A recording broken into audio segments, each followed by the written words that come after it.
For some of us to wake up, we need a wake-up call. The latest research in epigenetics says that it's the environment that signals the gene. Genes are like Christmas tree lights. They're turning on and off all the time. Genes make proteins, and proteins are responsible for the structure and function of your body. The expression of proteins is the expression of life. But if you're interpreting your environment the same way every single day, you're thinking the same thoughts, demonstrating the same behaviors, living by the same emotions, you keep the same genes on and the other genes off. Throw in the hormones of stress, which really downregulates genes to create disease.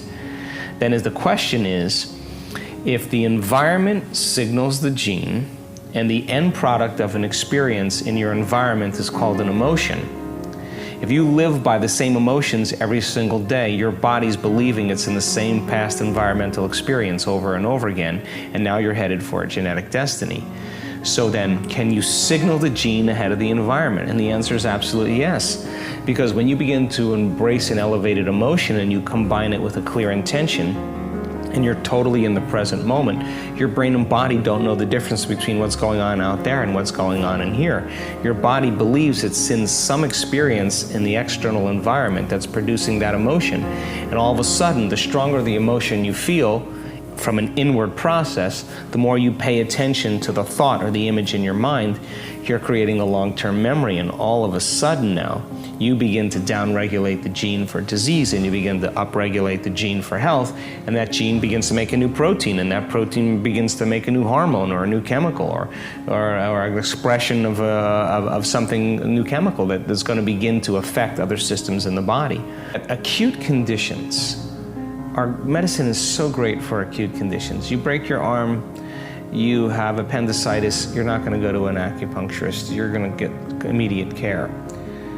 Chronic conditions require a lifestyle change, which means you have to start making different choices. You got to start examining the way you live your life and the choices you make and the thoughts you think and how you manage your emotions. And so the beauty behind all of this is that just like an infection spreads amongst the community and creates disease, once people start breaking through and they wrap their mind around this, health and wellness can be as infectious as disease, and we're seeing it happen. And placebos, just so you know, range from working anywhere from 10% to 100%. Imagine that. So in a depression study, as an example, 83% or 81% of the people in a depression study that are given a placebo heal as well as the people that are given the actual antidepressants. There's brain scans to show changes in their brain before and after. It means then they're making their own pharmacy of antidepressants by thought alone. And it took them 6 weeks, 8 weeks of taking that placebo every single day. Now this is an important point because most people think, oh, I did the exercise or the meditation once and my conditions should go away. Well, even in the depression study, 6 to 8 weeks of taking a placebo. Every time they take the placebo, they remind themselves that they're going to get better.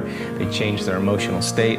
Sooner or later, that becomes their new state of being. It may take people 6 to 8 weeks of doing the work every single day where they start noticing significant changes in their health. So we have to go from philosopher to initiate to master, from thinking to doing to being. And once you get to that point where it now becomes innate in you, becomes who you are, then you've memorized an internal state independent of the conditions in your external environment. That's when you begin to master your environment or master your life.